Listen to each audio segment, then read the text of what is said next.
Hello, my co-highs. Hope you're doing well, and welcome to another Beast of the Mesozoic News video.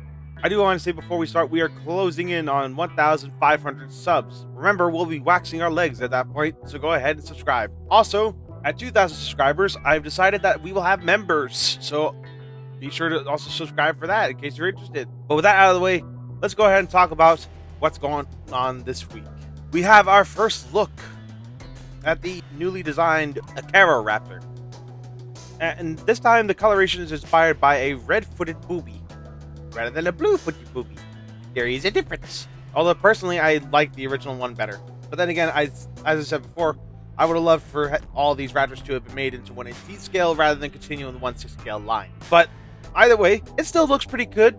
Lots of blues and pinks and reds, browns and beiges and all those nice colors. Even the tongue is painted blue instead of pink, which is a really nice touch that I think we should see on a lot more dinosaur figures.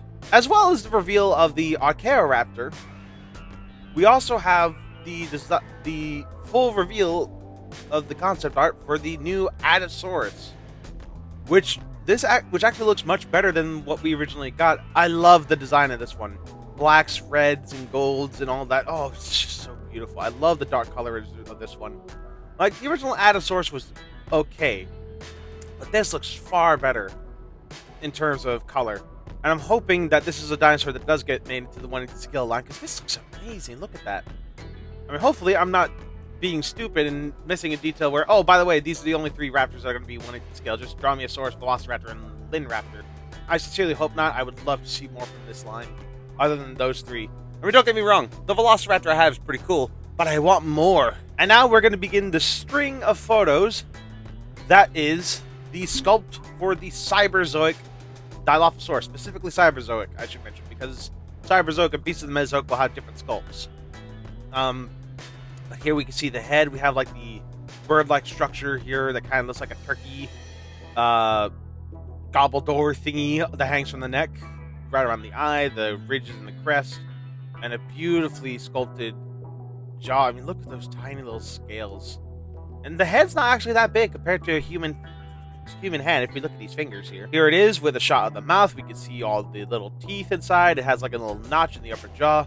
It has like these bigger teeth down here in the lower jaw. You can see the muscle texture here around the mouth. And in the next picture, we see what the head will look like attached to the neck. Very wrinkly. Kind of like what we saw in the Aquilabator that's going to be dropping here pretty soon.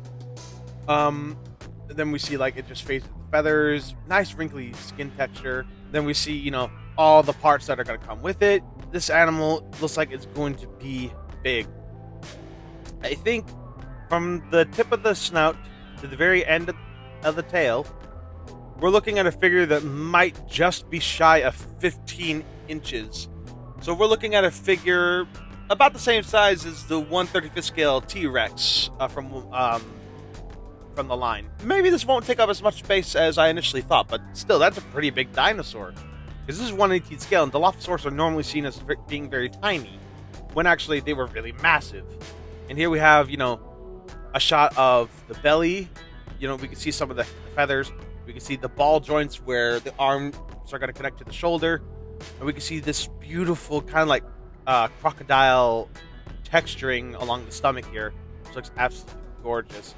I like seeing that kind of texture on the T-Rex from Jurassic Park, and it's nice to see that they've incorporated that design into their Dilophosaurus. It's pretty cool. I like it. And here we have another shot of the body, this time from the side, and we can see all the feathers here. We can see the shoulder here is now connected to the ball joint. We can see the hole where the elbow is going to connect. We see all this fluff and feathers, which are sculpted beautifully, and it looks like they've been printed out because I'm assuming this is 3D printed or something like that. We can see that belly texture is continuing on to the pubic area down here. We see all that fluff.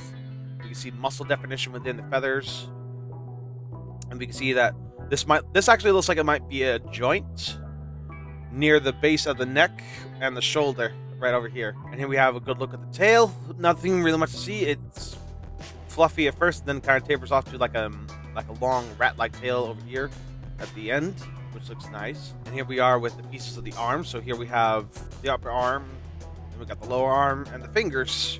And here we have, a photo of the legs. They're going to be pretty symmetrical. You see muscle definition here along the calf and the shin. We can see, the scoots along the front of the feet and on the toes. Looks really good. And I think that's just about it for the Dilophosaurus. So now let's move on to some more Cyberzoic news. So here's some more concept art from Cyberzoic. And we can see, the... hold on, I think I might need to pull out my phone for this because I still don't know all that much about this line. You think I'd pay more attention to the lore Cyberzoic? But in all honesty, I really don't. I just care about the figures we're getting, to be perfectly honest. Basically, these guys in the robot suits are technologists. So according to this, order is kept within the cities by way of police squads, often using Struthiomimus and Oviraptors, as they patrol the populated areas. While they are trained to deal with native threats such as dragons or any potential artificial life form technology violations, they are mostly there to simply encourage an obedient society. A key distinction between the police and the military, aside from having less armaments, are the colors of their translucent armor. So here we see the police here with their trained Oviraptor guards. We can't really make out the color all that much, but it looks like they have a dark blue, almost black neck with some grayish green feathers along the arms, maybe on the legs. It's too hard to tell. And then here we have the Struthiomimus being ridden on. I never would have thought I'd live to see a day when a human would ride an Ornithomimus. Struthiomimus, excuse me. We can see that there's two of them. And we can also see the sauropods that they use for transportation and all these people in the background. The world building's really nice. I just wish I could follow along with it more faithfully. But anyway, guys, that's all the news I really got to cover for Beasts of the Mesozoic and Cyberzoic. I'm also trying to do this while also avoiding coughing myself to death because it's just the season of choking to death. So there's probably a lot of this I'm going to cut out because I kept on coughing like a maniac. But anyway, I hope you did enjoy today's video. Let me know what you're excited about for this line. If you did enjoy it, leave a like, subscribe today, hit that notification bell so you don't miss anything new. Link to my Discord and my Twitch in the description down below. And until next time, this is Tyrannosaurus signing off. Alrighty then, take care now. Bye bye then.